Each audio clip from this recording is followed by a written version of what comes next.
Champagne dripped from my face as 200 wedding guests watched in stunned silence. I met Eddie Johnson, and my daughter's new husband just humiliated me at their reception. Preston poured expensive champagne over my head, told everyone I was just a pathetic janitor who didn't belong with real people.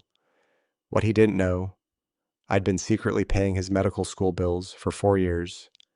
Every penny came from my dead wife's life insurance money. I stood there, champagne still dripping, and reached for my phone. One call would destroy everything he'd worked for. This is what happened when kindness met entitlement, and why you should never assume the quiet person in the corner doesn't have power. If this story intrigues you, hit subscribe.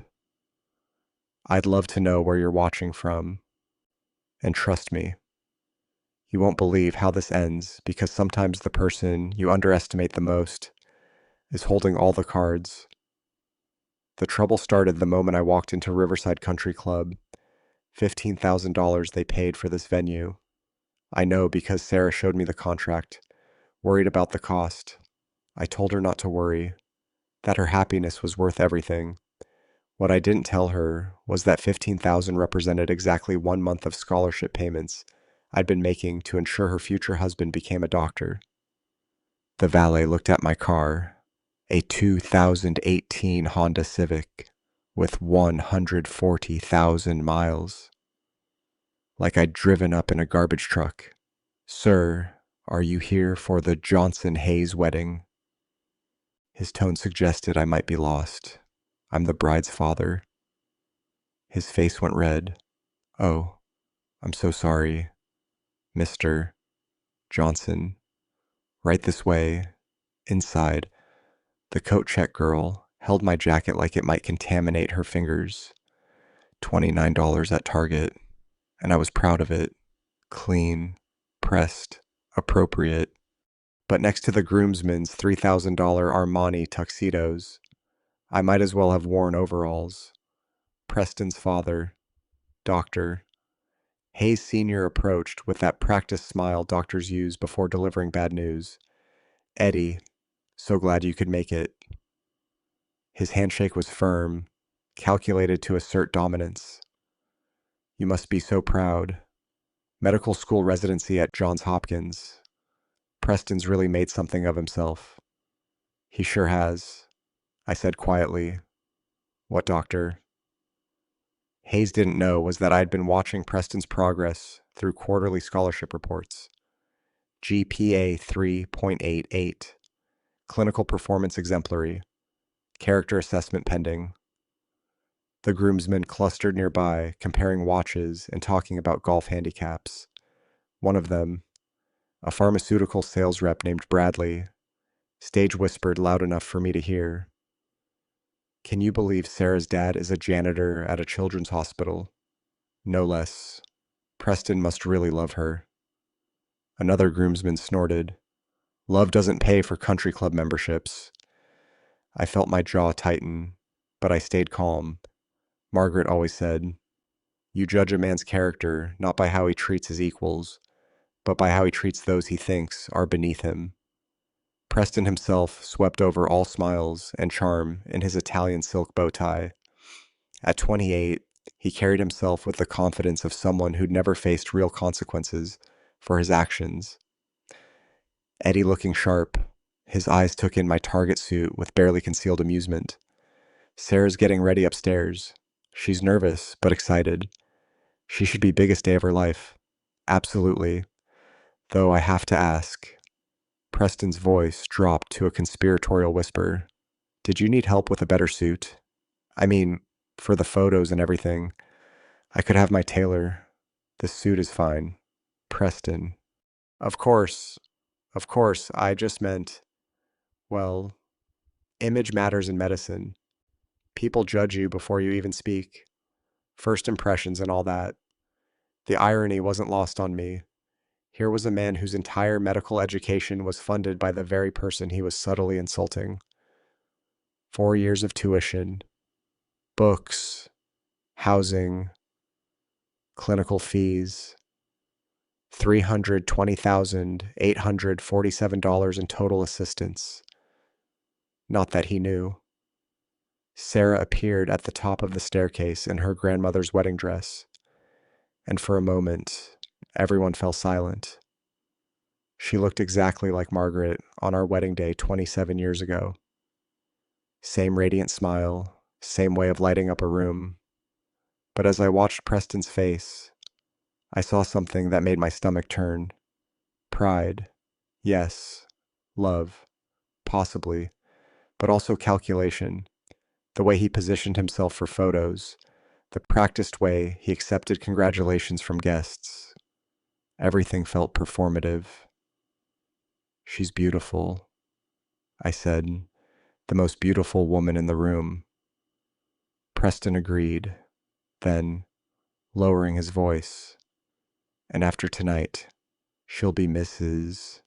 Preston Hayes III, part of a real medical family legacy. That's when I knew we might have a problem. The ceremony went off without a hitch, but the reception was where masks started slipping.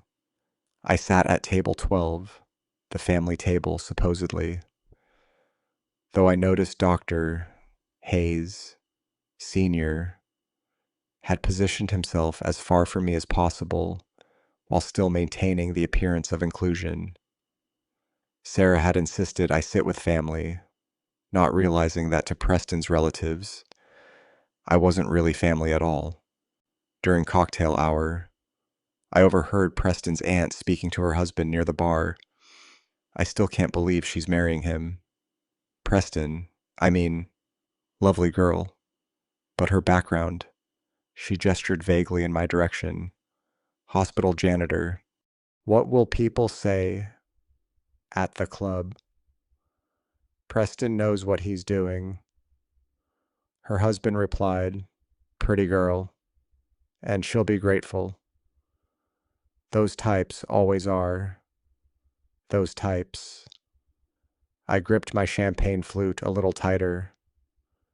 The truth was, I'd been watching this family for months, ever since Sarah announced the engagement. Old money, medical dynasty, the kind of people who donated wings to hospitals and expected their names and plaques. They saw charity as something you did for tax write-offs, not because you understood what it meant to struggle. But here's what really worried me. If I stayed silent tonight, if I let this pattern continue, what message was I sending Sarah? That it was acceptable for her husband to look down on her father. That love meant tolerating disrespect. More importantly, what would Margaret think? My wife died 5 years ago after a 3-month battle with lung cancer. Stage 4 by the time they caught it. Preston Hayes was a second-year medical student, then doing his clinical rotations at Children's Hospital. He was one of the residents who treated Margaret during her final weeks. He was good to her, gentle, professional. He stayed late to answer my questions, helped me understand treatment options, held my hand when I cried in the hallway after her last chemotherapy session failed. That's why I did what I did with the insurance money. $400,000 from Margaret's life insurance policy, her final gift to me. Money meant to secure my future. Instead, I used it to create the Margaret Johnson Memorial Medical Excellence Fund, an anonymous scholarship program administered through City National Bank, designed to help promising medical students complete their education. Preston Hayes was the fund's first and only recipient. I told myself I was honoring Margaret's memory by helping train the next generation of compassionate doctors. Preston had shown such kindness during her treatment, such dedication. I thought I was investing in character, not just education. But now, watching him work the room, accepting congratulations like he'd earned everything himself, I wondered if I'd made a terrible mistake. Dad, you okay? Sarah appeared beside me, radiant in her grandmother's dress. You look worried. Just thinking about your mom. She would have loved this. Sarah's eyes misted. She would have loved Preston, too. He's going to be a wonderful husband. I hoped she was right, but marriages built on unequal respect rarely lasted. If Preston truly believed I was beneath his family, How long before he started seeing Sarah the same way? How long before my daughter's worth became measured by her husband's standards? Sarah, honey, can I ask you something? Anything? Dad, has Preston ever said anything about me? About my job? She hesitated just long enough to confirm my fears. Dad, Preston respects you. He knows how hard you work. That's not what I asked. He comes from a different world. Give him time. Time? How much time does a man need to show basic respect? 28 years wasn't enough. I thought about the briefcase in my car. Inside were documents that could change everything: scholarship agreements, bank statements, Margaret's death certificate, proof that the lowly janitor had been the silent benefactor behind Preston's entire medical career. But using that information would mean revealing the secret I'd kept for 4 years. It would mean admitting that every dollar in Preston's education account came from the life insurance payout of a woman he'd helped care for. It would mean showing Sarah that her father wasn't the simple working man everyone assumed. Was I ready for that conversation? More importantly, was I prepared to watch my daughter marry someone who fundamentally disrespected the man who'd made his career possible? The band struck up the first dance, and I watched Preston lead Sarah onto the floor. They moved together beautifully, lost in each other's eyes. For a moment, I almost convinced myself I was overreacting. Then Preston's best man grabbed the microphone for his speech. Ladies and gentlemen, I've known Preston since Harvard Medical School, and I can honestly say he's everything you'd want in a doctor. Brilliant, dedicated, and most importantly, he knows quality when he sees it. He gestured towards Sarah. Sarah Johnson is lucky to be joining the Hayes family legacy. Not Sarah Johnson Hayes, not a partnership. Sarah was lucky to join them. That's when I realized silence wasn't protecting anyone anymore. The best man's speech ended with polite clapping, but I caught the subtle emphasis on certain words. Sarah was lucky to join their family. Preston was elevating her station. Classic rich family language, disguised as compliments. Dr.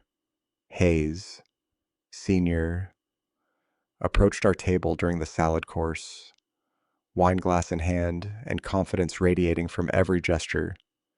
Eddie, I wanted to thank you personally. Thank me for what? For raising such a wonderful daughter. Sarah's going to fit right into our family. He paused, swirling his wine. Of course, that there will be adjustments. Medical families have certain expectations, social obligations, but I'm sure she'll adapt beautifully. She doesn't need to adapt to anything. She's perfect as she is. Doctor, Hayes smiled that practice smile again. Naturally, I just meant the lifestyle differences, country club memberships, medical association events, charity galas. It's a different world from what she's used to. Different from what I'm used to, you mean? Well, yes, your background is more practical, which has its own value. Of course. I set down my fork carefully. What kind of value would that be? Doctor, hard work, dedication, the backbone of America. His tone was the verbal equivalent of patting me on the head. Preston and Sarah are lucky to have that grounding influence. Translation: I was useful as long as I stayed in my lane. Preston appeared beside his father, loosening his bow tie slightly. The champagne was clearly having an effect. His cheeks were flushed, his movements a bit looser than before. Dad, what are you two talking about? Just getting to know my new co-father-in-law. Doctor, Hayes said smoothly. Eddie was telling me about his work at the hospital. Right, the maintenance job. Preston's smile was perfectly pleasant and completely condescending. That's actually how we met Sarah and I. She was visiting someone in pediatrics, and Eddie was... What were you doing that day? Mopping, cleaning the nurse's station. See, hardworking salt of the earth. Preston clapped me on the shoulder like I was a golden retriever. We need people like you. Eddie, society can't function without folks willing to do the jobs others won't. The jobs others won't. I felt something shift inside my chest. A familiar anger, but colder now, more focused. Preston, can I ask you something? Shoot, how did you pay for medical school? The question seemed to catch him off guard. Scholarships, mostly merit-based. Why? Which scholarships? The Hayes Excellence Scholarship. Primarily family foundation stuff. Academic achievement awards. He waved his hand dismissively. Boring financial details. Must have been substantial. Medical school's expensive. 320,000 give or take. Preston's chest puffed slightly with pride. But when you've got the grades and the family connections, doors open, family connections. I almost laughed. Doctor, Hayes rejoined the conversation, apparently sensing tension. Preston's always been brilliant, youngest in his class, highest MCAT scores. The scholarship committee recognized natural talent. What scholarship committee? I asked quietly. City National Bank manages the fund. Preston said, anonymous donor. Apparently someone who believes in investing in future doctors. Anonymous. Rich people like their tax write-offs private. Doctor, Hayes added with a knowing chuckle. Probably some pharmaceutical company looking for good PR. I reached into my jacket pocket and pulled out my phone. City National Bank app already logged in. Account balance visible. $198,247.83 remaining in the Margaret Johnson Memorial Fund. Interesting, I said, showing Preston the screen. What do you think this account is for? Preston squinted at the phone, champagne making his focus sluggish. Margaret Johnson Memorial Fund. Probably another scholarship program. Common name. Johnson. Very common. I agreed. Wait. Preston's expression shifted slightly. Johnson. That's Sarah's maiden name. It is. And your wife was Margaret Johnson. She died 5 years ago. The color drained from Preston's face as the implications hit him.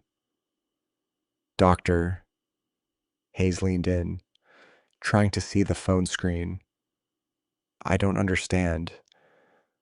Preston said slowly, the scholarship that paid for your education. The anonymous donor. I kept my voice perfectly level. That was my wife's life insurance money. Silence. Complete, absolute silence at our table. Preston stared at the phone screen, then at me, then back at the screen. That's impossible. Is it? You're a janitor. I clean floors at Children's Hospital, same hospital where you did your residency, same hospital where you treated my wife during her final months. Doctor, Hayes grabbed Preston's arm. Son, what is he talking about? I remember her. Preston whispered, Margaret Johnson, room 314, lung cancer, stage 4. You were very kind to her and to me. Preston's hands started shaking slightly. But the scholarship, you couldn't. You don't have that kind of money. $400,000 in life insurance. Every penny went into that fund. Why? The word came out strangled. Because you were good to her. Because I thought you understood what it meant to care for people who were suffering. I stood up slowly, phone still in hand, around us. Other guests continued their conversations, oblivious to the earthquake happening at table 12. You called my work jobs others won't do. Preston. But I chose that job. I chose it because cleaning those floors meant being close to the doctors and nurses who tried to save my wife because it meant contributing something, even if it was just keeping their workspace clean. Preston was staring at me now with something approaching horror, and I chose to fund your education because I believe the man who held my hand in that hospital corridor would become the kind of doctor who never forgot where compassion comes from. I picked up my champagne glass. Cheap, sparkling wine, not the Dom Perignon they'd served the Hayes family table. Seems I was wrong about a lot of things. Preston sat frozen, staring at my phone screen like it contained nuclear launch codes. Doctor, Hayes kept glancing between us, trying to process what he just heard. There has to be some mistake. Doctor, Hayes said finally, the scholarship committee told us the donor was a pharmaceutical company. The committee was instructed to protect donor anonymity. I replied calmly, standard practice for memorial funds. I could see Preston's mind racing, trying to reconcile his assumptions with reality. His father-in-law, the man he'd been subtly insulting all evening, had personally funded his entire medical career. Sarah approached our table, sensing the tension. Is everything okay here? You all look like someone died. The irony of her words wasn't lost on me. We're fine, sweetheart, I said, just discussing Preston's scholarship program. Oh, the Hayes Excellence thing. Dad, isn't it amazing how these programs help deserving students? Sarah's smile was radiant, completely unaware of the bomb that had just exploded at her wedding reception. Deserving? I repeated quietly. Doctor. Hayes cleared his throat, apparently deciding damage control was necessary. Eddie, I think there might be some confusion here. Medical education funding is complex. Multiple sources, various foundations, no confusion. Doctor, I have all the documentation in my car, documentation, bank records, scholarship agreements, transfer authorizations. I paused, letting that sink in. Margaret's death certificate. Preston's champagne glass slipped from his fingers, shattering on the floor. The sound drew attention from nearby tables, guests turning to look at our little drama. Careful there, son. Doctor, Hayes said, his voice tight with forced cheer, nervous groom syndrome. A server appeared immediately to clean up the glass, and I noticed something interesting. As she knelt to gather the pieces, both Preston and his father stepped back automatically, as if her presence might contaminate them, the same reaction they'd had to me. Thank you, I said to the server. That was very kind. She looked up, surprised. Most guests didn't acknowledge service staff. Just doing my job. Sir, important work, keeping everyone safe. Preston watched this exchange with growing discomfort. He was starting to see the parallels. Hospital administrator Janet Miller chose that moment to approach our table. I'd worked with Janet for 15 years, and she'd always treated me with genuine respect. Eddie, I didn't know you'd be here tonight. She gave me a warm hug. How's retirement treating you? Preston's head snapped up. Retirement. Eddie didn't tell you. After 15 years as head of facilities management, he's finally taking some time for himself. Janet beamed at me proudly. Best facilities director we ever had. The man could run that hospital blindfolded. Facilities director? Doctor. Hayes sounded confused. Oh, yes. Eddie managed a staff of 43, oversaw a $2 million maintenance budget, implemented the new waste management protocols that saved the hospital $600,000 annually. Janet paused, noticing the strange looks around the table. I'm sorry. Did I say something wrong?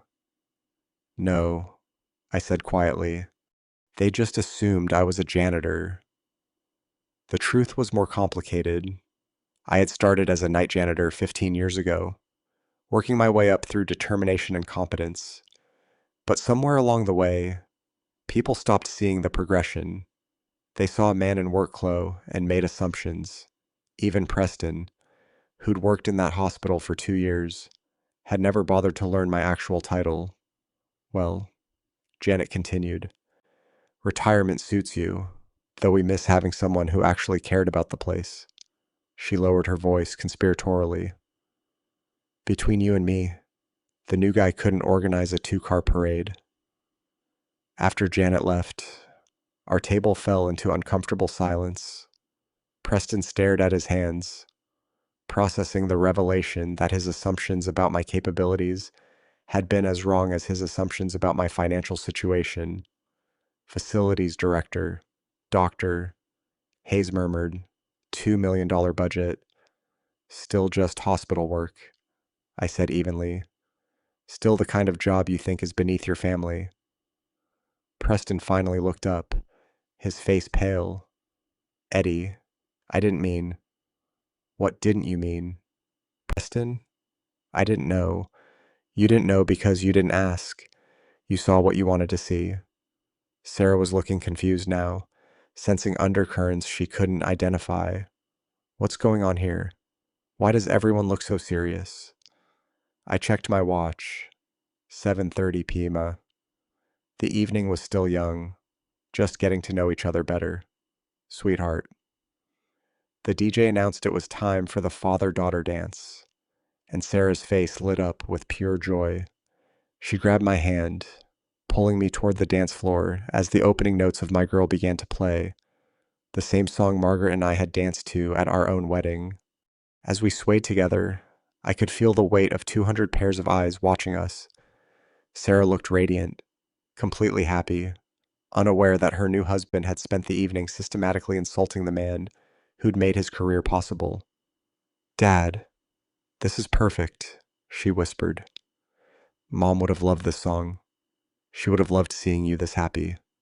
Preston makes me happy. I know he seems a little formal tonight, but wedding stress, he's actually really sweet when it's just us. I hope that was true. I hope the man I'd observed tonight was an aberration brought out by family pressure and alcohol. But Margaret had always said, when people show you who they are, believe them. The song ended, and tradition dictated that Preston cut in for the next dance. As I stepped back, he moved forward with that practiced smile. Mind if I steal her back? She's all yours. But as I started to leave the dance floor, Preston caught my arm. Eddie, wait about our conversation earlier. Not here. Preston, this is Sarah's moment. I just want to clear the air. I think there's been some misunderstanding. Sarah looked between us, confused.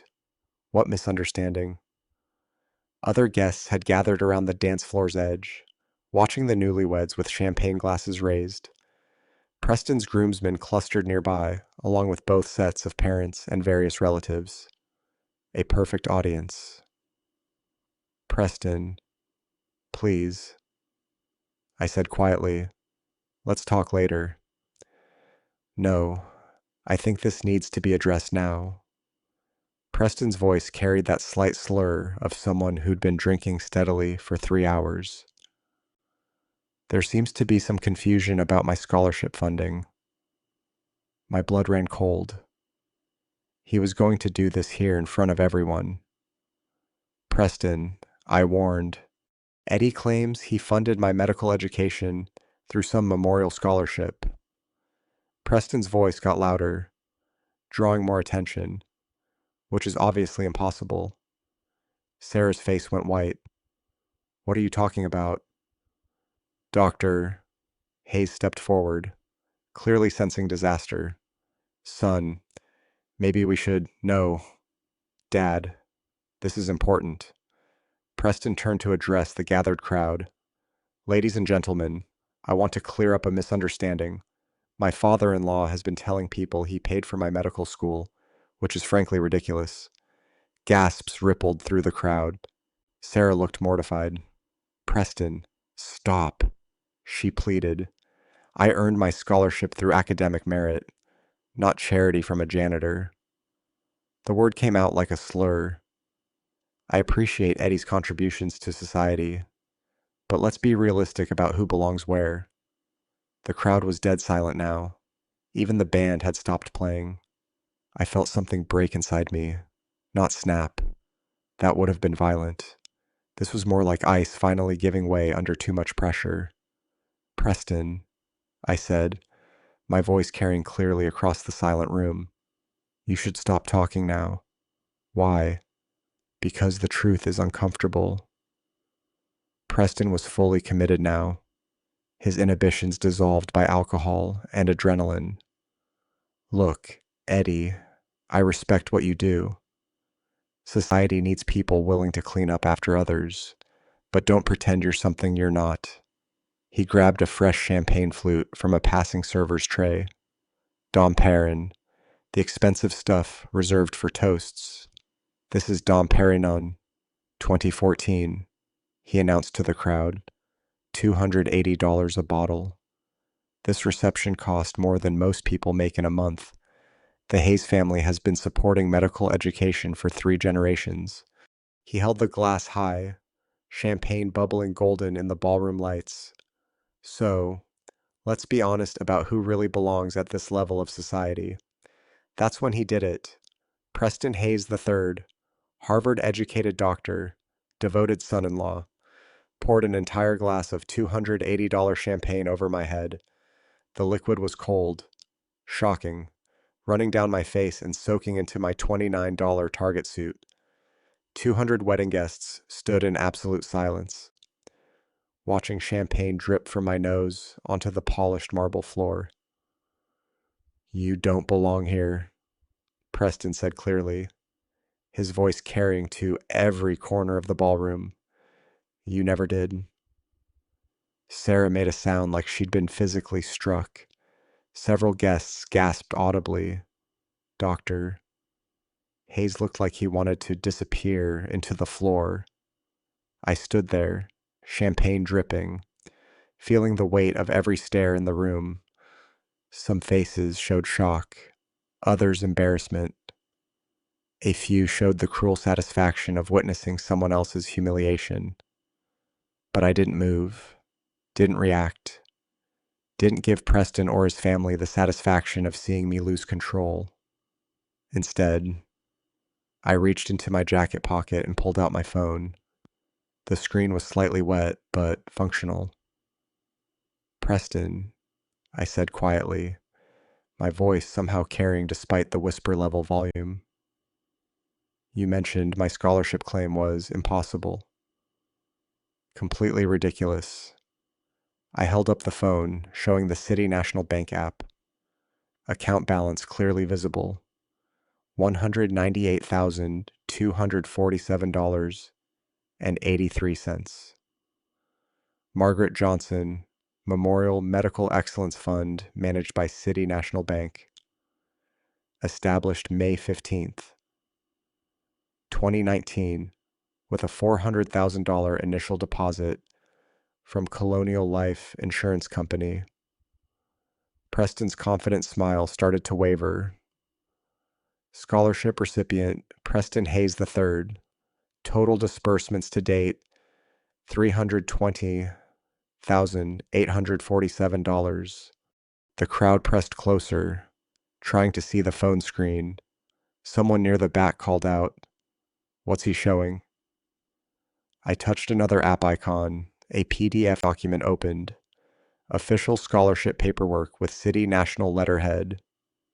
Scholarship terms. Renewable annually based on academic performance and character assessment. Revocable at sole discretion of fund administrator. Preston's face had gone from flushed to gray. Fund administrator. I continued reading from the document. Edward James Johnson. That's me. Preston. The silence was so complete. I could hear the ice melting in abandoned drinks. The janitor you just humiliated. The man who doesn't belong here. I wiped champagne from my cheek with the back of my hand. I've been paying your bills for 4 years. Doctor. Hayes made a strangled noise. Sarah was crying openly now, mascara running down her cheeks. Every tuition payment, every book fee, every clinical rotation cost, $320,847 of my wife's life insurance money. I looked around the circle of shocked faces. My wife, Margaret, who died of lung cancer in room 314 at Children's Hospital, the same hospital where Preston did his residency, the same woman he held my hand and cried with me when she died. Preston was swaying slightly, the full horror of his situation finally penetrating his alcohol-clouded brain. So, you're right, Preston. Let's be honest about who belongs where. I reached for my briefcase. The click of my briefcase opening echoed through the silent ballroom like a gunshot. 200 guests leaned forward as I pulled out a manila folder. My movements deliberate and unhurried despite the champagne still dripping from my hair. These are the original scholarship documents, I said, holding up the first set of papers, signed and notarized on May 15th, 2019, 3 days after I received Margaret's life insurance payout. Doctor. Hayes stepped forward, his medical composure finally cracking. Let me see those. I handed him the documents. His hands shook as he read, his face growing paler with each line. This can't be right, he muttered. The scholarship committee told us. The committee was instructed to maintain donor anonymity. I replied calmly. Standard protocol for memorial funds. You never asked who the donor was. Doctor. You just assumed it was someone worthy of your respect. Preston grabbed the papers from his father, scanning them frantically. But the Hayes Excellence Scholarship was the cover name you gave it. The actual fund is called the Margaret Johnson Memorial Medical Excellence Fund. Your scholarship checks came from my wife's death benefit. Sarah's sobs were the only sound in the room as Preston read his own scholarship agreement. His signature was there, clear as day, along with the terms he'd apparently never bothered to fully understand. I pulled out a second folder. These are the bank statements. 4 years of transfers from my account to yours. Preston, would you like me to read the amounts? No. Preston whispered. September 2020, $47,200 tuition and fees for your final year of medical school. I could hear guests murmuring behind me, the sound of 200 people doing math in their heads. January 2021, $18,400, clinical rotation fees and medical equipment. Preston's best man looked like he was going to be sick. June 2021, $53,900, first year residency, supplemental funding because hospital salaries don't cover medical school loans. I held up a third folder. Preston, do you remember signing this document? He took it with trembling hands. It was a character assessment form required annually for scholarship renewal. Question 12, I said. How has this scholarship impacted your understanding of service to others? Your answer was quite eloquent. Preston's voice was barely audible as he read his own words aloud. This scholarship has taught me that medicine is about serving all people, regardless of their background or social status. I am humbled by the anonymous donor's generosity and committed to honoring their sacrifice through compassionate care. The irony hung in the air like smoke. Janet Miller pushed through the crowd, having heard the commotion. When she saw the papers in Preston's hands, her expression shifted to recognition. Oh my God, she said. Eddie, you're the anonymous donor, the Margaret Johnson Fund. All eyes turned to her. I've been processing scholarship payments for 4 years through the hospital's education department. We never knew who. She looked around the circle of stunned faces. This fund has helped 8 medical students complete their education. Preston wasn't the only one. 8 students. I'd never told anyone that detail. The hospital board considers the Margaret Johnson Fund one of our most important educational partnerships. Janet continued. The donor requirements are incredibly specific. Recipients must demonstrate not just academic excellence, but genuine compassion for patients, regardless of their socioeconomic status. She looked directly at Preston. There's actually a character clause. If a recipient demonstrates behavior inconsistent with the fund's values, support can be terminated immediately.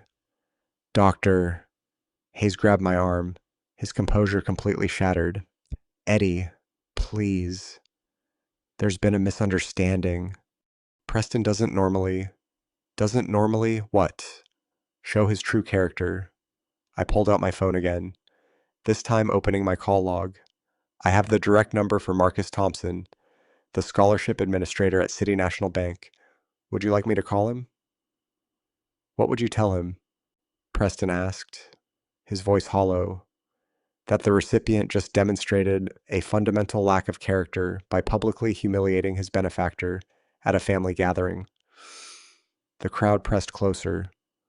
Someone in the back was recording with their phone.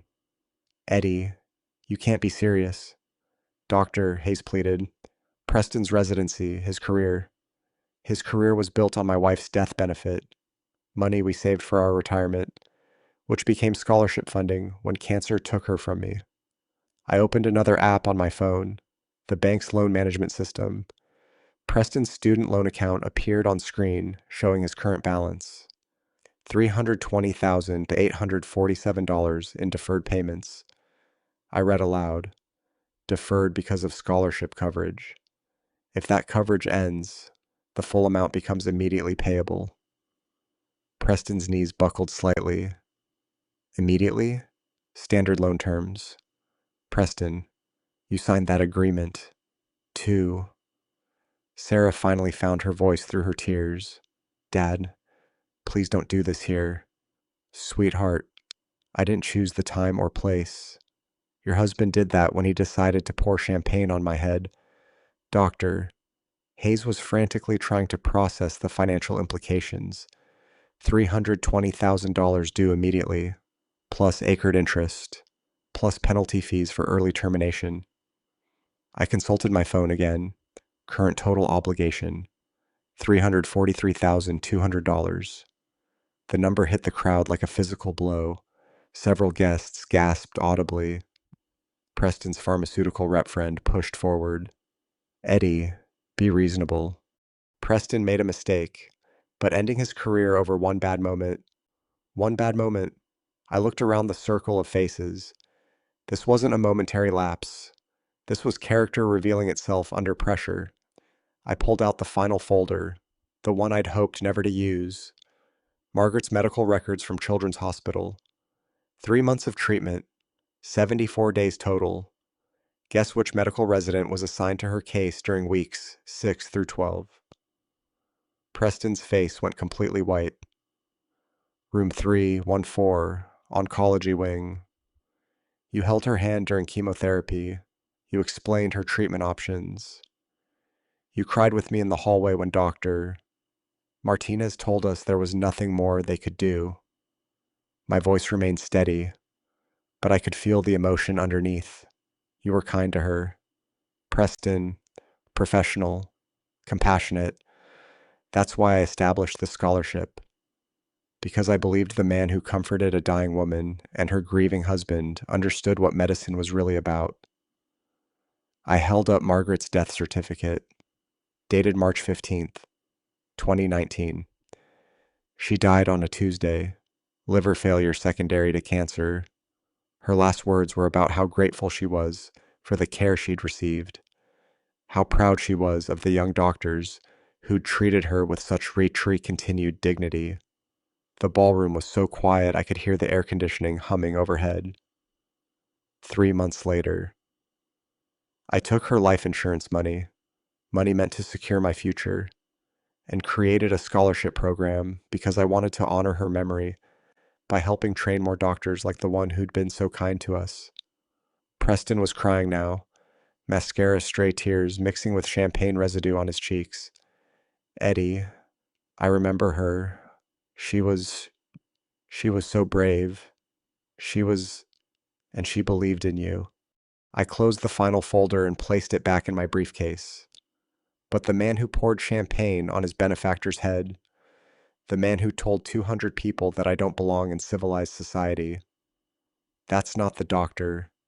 Margaret thought she was helping to train. Doctor. Hayes made one last desperate attempt. Eddie, please think about Sarah. Think about their future together. I looked at my daughter, beautiful and heartbroken, in her grandmother's wedding dress. I am thinking about Sarah. I'm thinking about what kind of marriage she'll have with a man who fundamentally disrespects her family. I pulled out my phone one final time and opened my contacts list. Marcus Thompson, City National Bank, was right there. Preston, you have exactly 60 seconds to decide how this ends. Preston stood frozen, staring at my phone like it was a loaded weapon pointed at his future. The 60-second countdown had begun. Though I wasn't actually timing it, sometimes the threat of action is more powerful than action itself. What do you want me to do? He whispered. I want you to understand consequences. Doctor.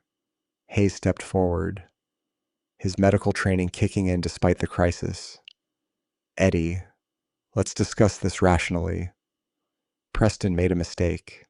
Yes, but destroying his career. I'm not destroying anything. Doctor, I'm simply withdrawing support that was given freely and can be revoked for cause. Sarah moved between us, her wedding dress rustling. Dad, please, I'm begging you. Sweetheart, this isn't about punishment. It's about character.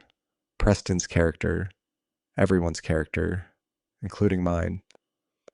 I looked around the circle of faces. Wedding guests who'd been enjoying an open bar and elegant dinner, now witnessing the collapse of everything they thought they understood about social hierarchy. For 4 years, I've watched Preston benefit from Margaret's sacrifice without knowing where it came from. Tonight, I learned what he really thinks of people like me. Preston found his voice. Eddie, I was drunk, I was nervous. The pressure from my family. Stop. I held up my hand. Don't blame alcohol. Don't blame pressure. Don't blame your family. You showed me exactly who you are when you think no one important is watching. I touched Marcus Thompson's number on my phone screen. The call connected immediately. Marcus, it's Eddie Johnson. Yes, I know it's evening. I'm calling about the Margaret Johnson Memorial Fund. The crowd leaned in, straining to hear both sides of the conversation. I need to invoke the character clause for recipient Preston Hayes. Effective immediately, even through the phone speaker. Marcus's surprise was audible. Eddie, that's a serious step. Can I ask what precipitated this decision? Public demonstration of behavior fundamentally inconsistent with the fund's values. I see. And you're certain about this course of action? I looked at Preston, who was shaking visibly. I am. Very well. I'll initiate the termination paperwork tonight. All future payments will cease and the recipient's loan deferments will end at midnight. Thank you. Marcus, Eddie, I'm sorry it came to this. Your wife would be proud of how you've honored her memory. I ended the call and put the phone back in my pocket. It's done. Preston collapsed into a nearby chair, his head in his hands. $340,000 due immediately, plus interest accruing daily. Doctor, Hayes was frantically calculating. We can cover some of it, but that amount, Preston, your residency salary won't even touch the monthly payments. There won't be a residency, I said quietly. Everyone turned to stare at me. Janet, you handle hospital credentialing. What happens when a resident's educational funding is revoked for character issues? Janet looked uncomfortable, but answered honestly. The hospital reviews the circumstances. If character is in question, they typically terminate the residency program participation. How long does that review take? Usually 48 hours.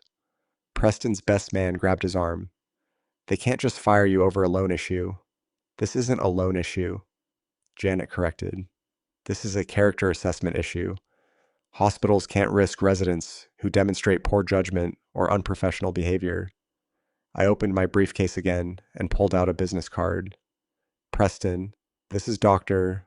Amanda Rodriguez's card. She's a financial counselor who specializes in medical education debt crisis. Preston took the card with trembling fingers. She helped another scholarship recipient navigate a similar situation 3 years ago.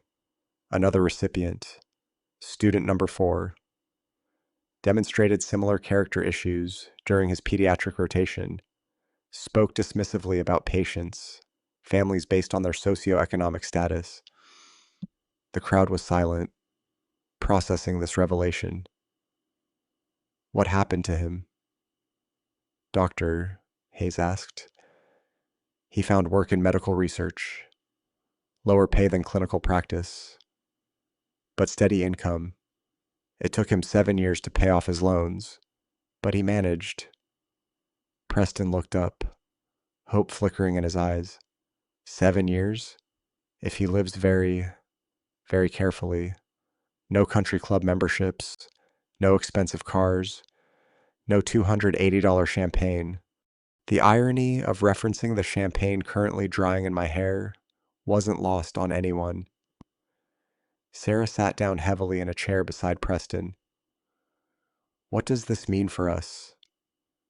That depends on what kind of man you married, I said gently. Preston finally looked directly at me. Eddie, if there was some way to make this right, the scholarship is gone. That decision is final. But if I could prove I've learned from this, I studied his face, looking for genuine remorse, rather than just panic about consequences. The Margaret Johnson Memorial Fund will continue to support other medical students, students who understand that compassion isn't conditional on social status. And me? You'll figure out how to be the doctor my wife thought you could become, just without her financial support. Doctor, Hayes cleared his throat.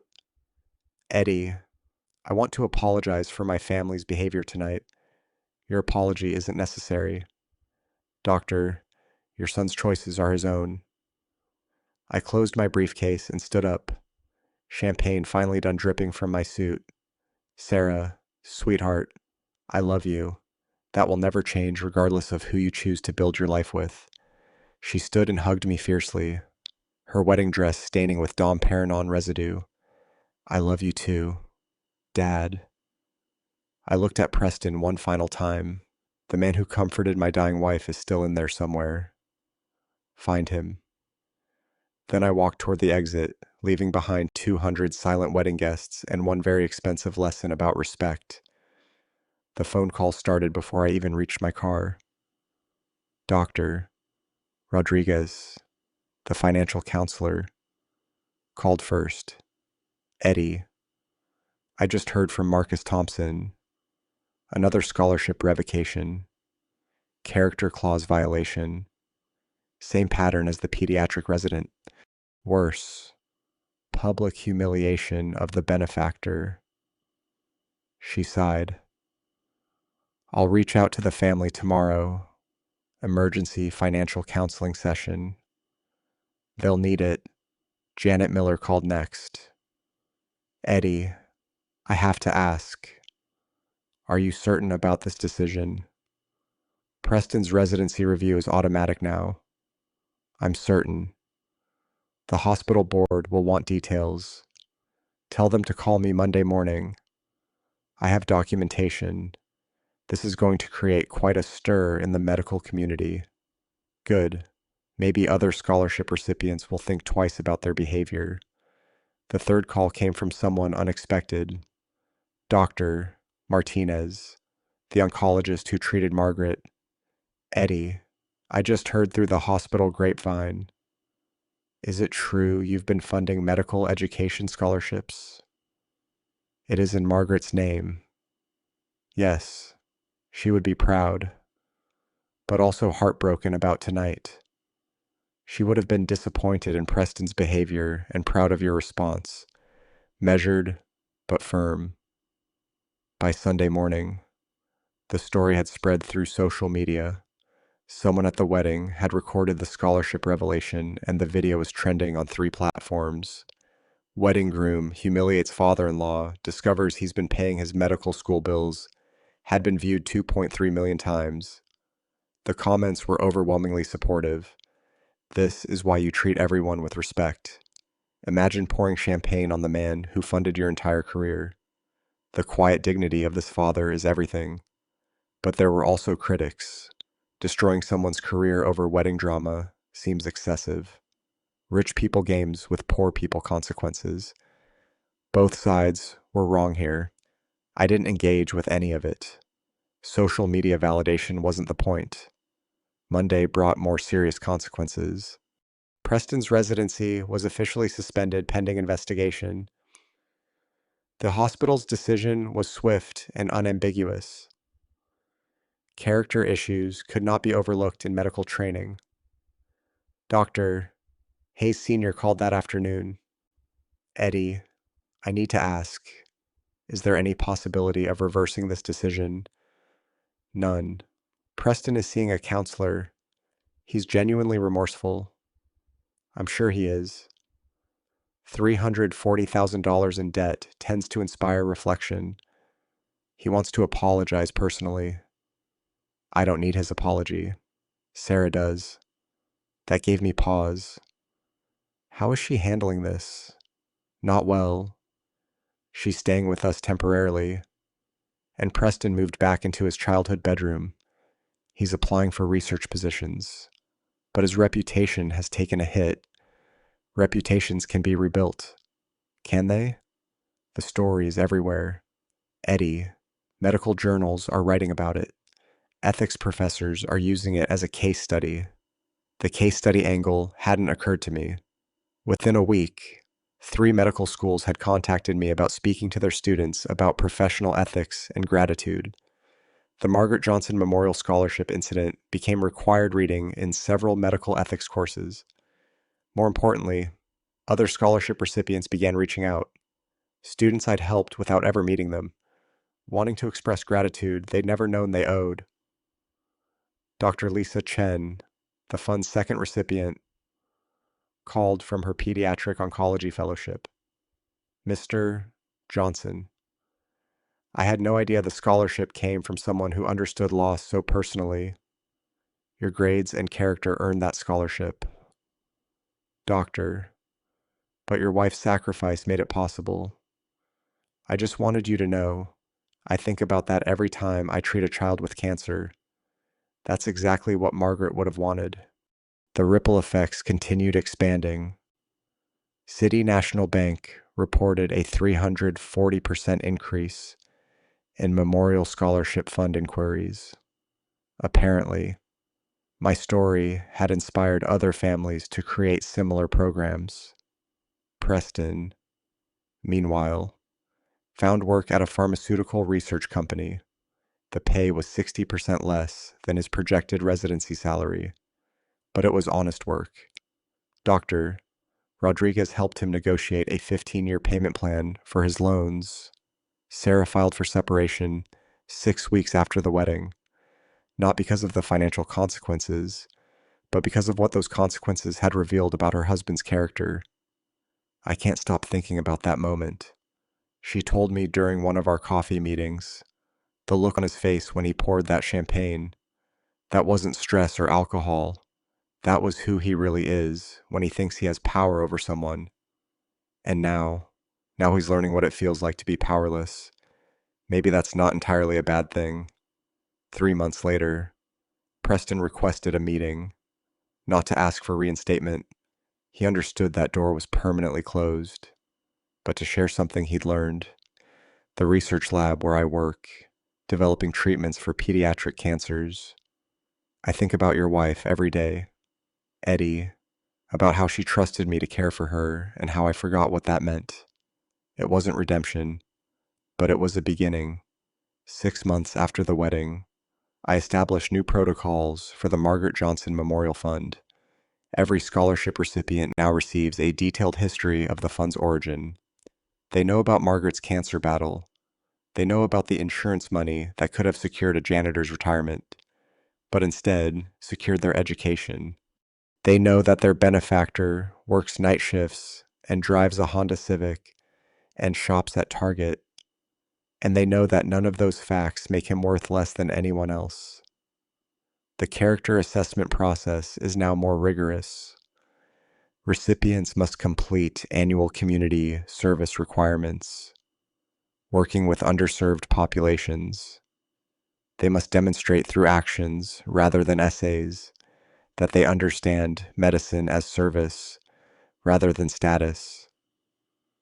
Most importantly, they must meet with previous scholarship recipients who've completed their training. Dr. Chen leads these meetings, sharing what she learned about gratitude and perspective. Sarah and I have dinner every Tuesday now. She's dating a high school teacher named Mike, who treats servers with kindness and asks genuine questions about my work. When I told him about Margaret, he listened without trying to fix anything or offer empty platitudes. She sounds like she was an amazing woman. He said simply, she was. This scholarship program is a beautiful way to honor her. It's not just about honoring her anymore. It's about making sure future doctors understand where compassion comes from. Preston occasionally appears in the local medical community news. His research team has made promising progress on a pediatric cancer treatment. He's remarried, a social worker who specializes in helping families navigate medical crisis. I don't know if he's found the compassionate doctor Margaret believed he could become, but I hope he has.